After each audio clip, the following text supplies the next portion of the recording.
austerity that might give you some hope.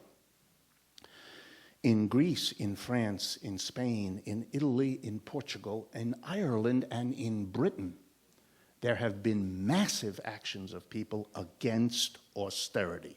That is the central political issue. In France, Italy, Portugal, Spain, I hope I'm not leaving anyone out, there have been general strikes. In Italy, 4. In Greece, 7. General strike is when everything stops. The one in France, which I was connected to a little bit, was remarkable. The phone didn't work. You turned on the electricity, but it didn't go on. Everything stopped. The working class was saying to the government, and that was their slogan, "You brought this crisis. We will not pay for it." But we're not in Europe. We're here. And we haven't had anything like that. We had something here in the schools, the public higher education here in California, that gave hope to many people around the country, but that's really all. So I want to say that there is a way to fight against this. The Europeans, very clear. Tax the rich, tax the corporations. Solution. Stop. That could be a solution in this country also. Even your sister state, for those of you who do not know it, in Oregon, was remarkable in what it did. In 2009,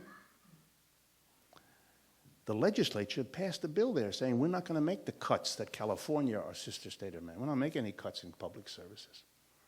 We're going to solve the problem with millions of dollars of debt in the state by taxing the rich and taxing corporations. That's what they did. Everybody earning over $250,000 had to pay much more in Oregon, and those earning over $500,000 had to pay still more. And the two sides squared off. And in the middle of January, 1.2 million Oregonian citizens went to the polls and soundly supported the law. The business community was defeated. And Oregon didn't go the way others did. I mention it only because even in our country, where we do not have the organizations that make these events in Europe, Europe has still powerful trade unions, strong socialist, communist, green parties, and so on, that have organizations that can pull people out to make a statement about national policy. We don't have that anymore. We're going to have to create that. Otherwise, we will not be able to even mount the opposition that in Europe is making a very big difference. There's more political action in Europe of a progressive sort than there has been for decades. Not only that, for the first time, on the 29th of September, they had an all-Europe action in which in every country, even little countries, countries that don't normally participated.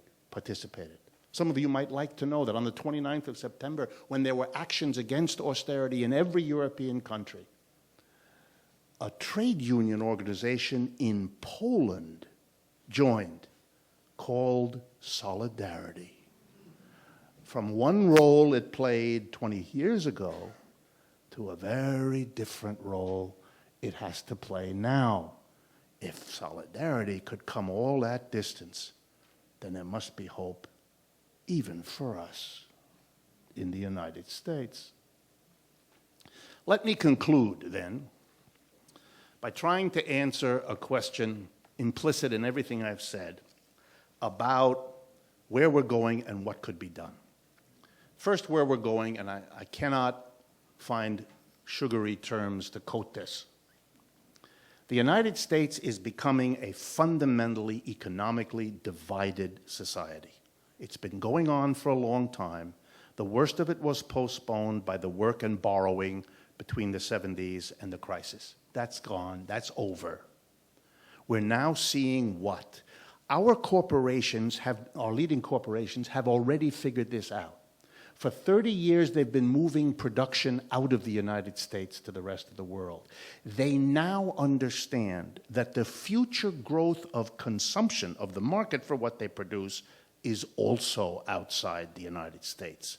The United States is no longer where the game is to be played.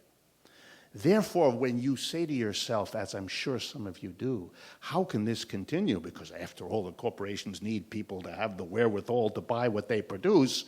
The answer is, no, they don't. They're looking for buyers elsewhere, and they're finding them elsewhere. Indeed, they're finding them particularly in the places to which they move production, because that's where the income is rising, and that's where the future of their buying is. The United States is no longer necessary the way it was.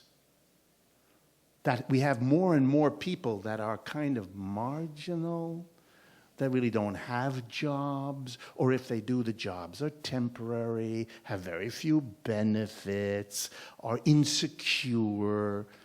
Who cares? They can't buy? Of course they can't buy. But that's not where the growth is right now. It's in other parts of the world.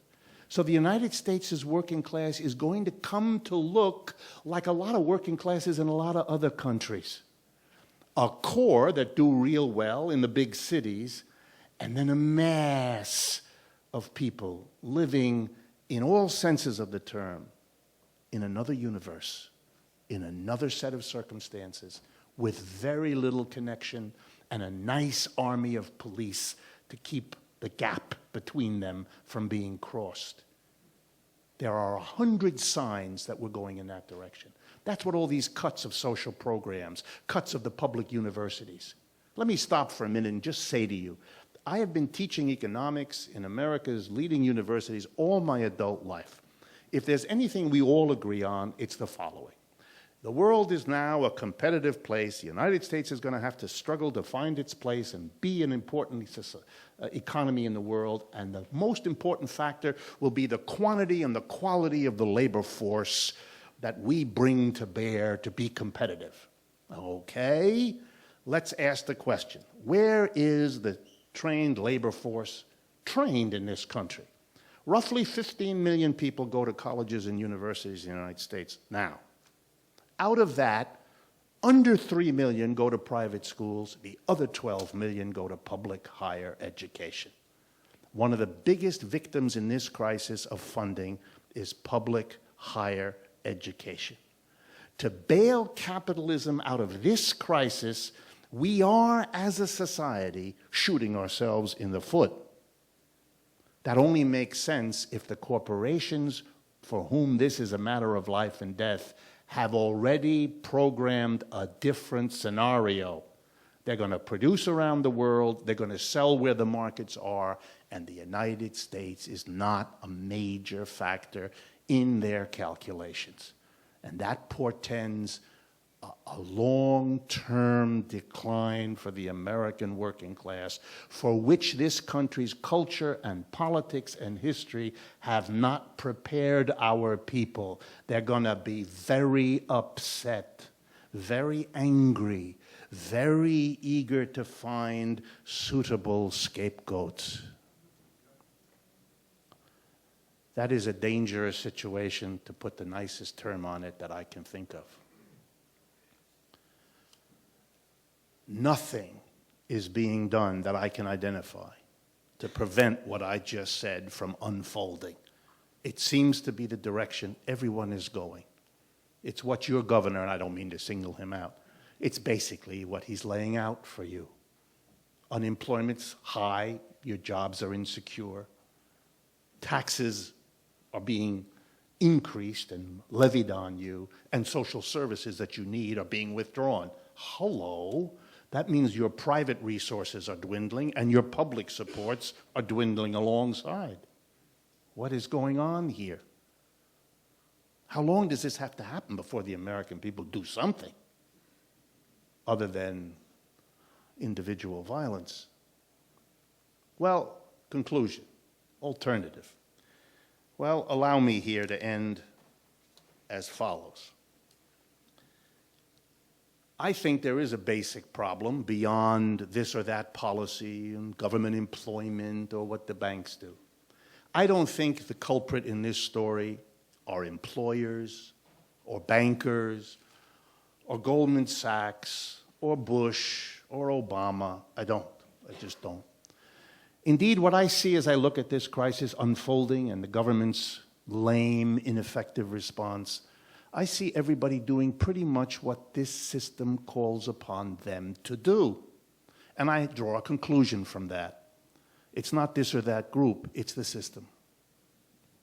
And I want to end by talking about the system and not to observe, in fact, to proudly smash the taboo of the last half century in America, that capitalism is the name of this system, and that capitalism is the problem, and that the end of capitalism is a reasonable solution, and one that ought to be discussed rather than swept under the rug as if we can fix it and correct it and reform it.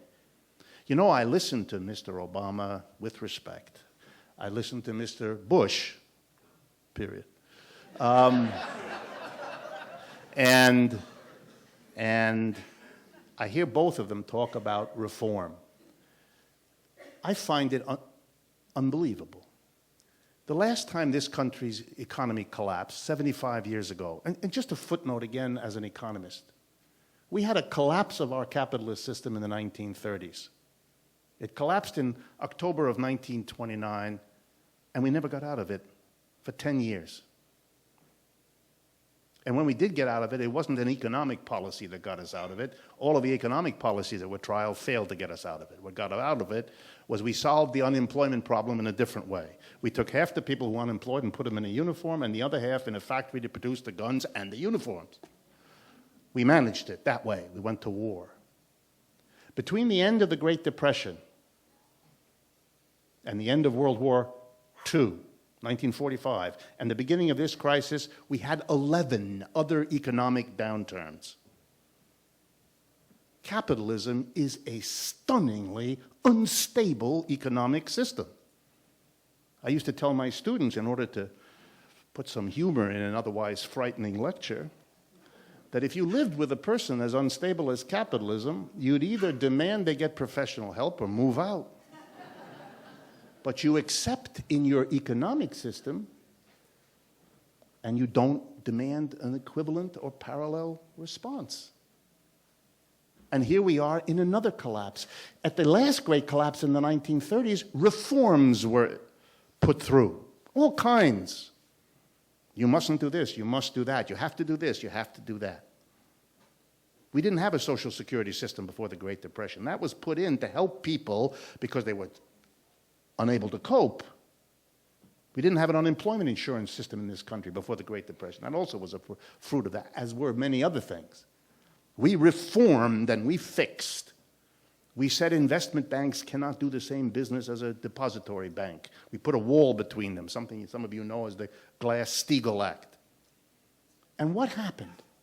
No sooner were those reforms passed than the corporate governance of this American private capitalism went to work to evade those reforms, to weaken those reforms, and when it was possible, to repeal them.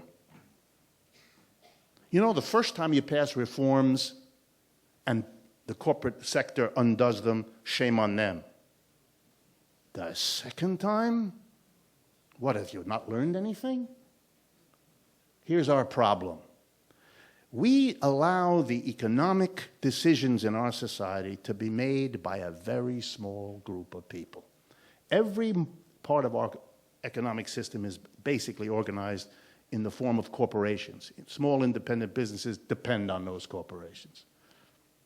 Corporations are run by a small group of people. They're called a board of directors. They typically have 15 to 20 people. They are selected by the major shareholders, another group of 15 to 20 people. Hundreds of employees, thousands of employees, tens of thousands of employees come to work Monday to Friday, 9 to 5. They come there, they do the work. They make it all possible.